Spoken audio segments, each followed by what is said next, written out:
ام المومنین حفصہ بنت عمر بن عبد الخطاب تھیں۔ سیدہ کی والدہ ماجدہ کا نام حضرت زینب تھا۔ نبی کریم صلی اللہ علیہ وآلہ وسلم سے پہلے حضرت خنیس کی زوجیت میں تھی، جو شرکائے بدر میں سے ہیں۔ سیدہ حفصہ نے ان کے ہمراہ ہجرت فرمائی۔ بعد وصال حضرت خنیس رضی اللہ تعالیٰ عنہ، سیدنا فاروق اعظم رضی اللہ تعالیٰ عنہ نے اپنی صاحبزادی کے نکاح کے لیے حضرت عثمان غنی سے کہا، مگر انہوں نے اس بات میں جواب نہ دیا۔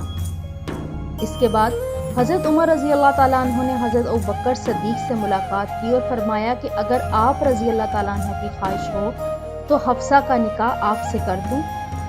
اس پر حضرت ابوبکر صدیق خاموش رہے اور کوئی جواب نہ دیا۔ حضرت عمر رضی اللہ عنہ فرماتے ہیں کہ مجھے غصہ آ گیا، اور یہ غصہ اس سے زیادہ تھا جتنا کہ حضرت عثمان پر آیا تھا۔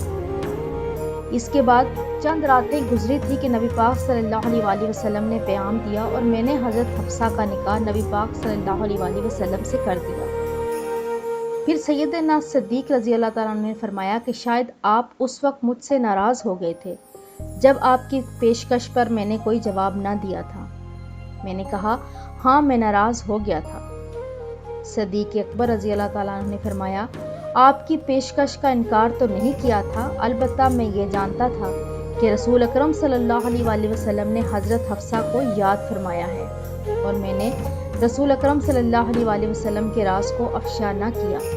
اگر رسول اکرم صلی اللہ علیہ وآلہ وسلم انہیں اپنی زوجیت میں قبول نہ فرماتے تو میں قبول کرتا۔ حضرت عمار بن یاسر فرماتے ہیں کہ نبی پاک صلی اللہ علیہ وآلہ وسلم نے حضرت حفصہ کو طلاق دینے کا ارادہ فرمایا تو حضرت جبرائیل علیہ السلام حاضر ہو گئے اور عرض کی، آپ انہیں طلاق نہ دیں، کیونکہ وہ شب بیدار، بکثرت روزہ رکھنے والی اور جنت میں آپ کی زوجہ ہیں۔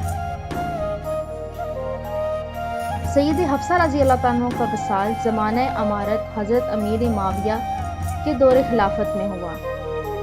بعد خلافت میں حضرت عثمان غنی میں بتاتے ہیں، لیکن پہلا قول صحیح ہے۔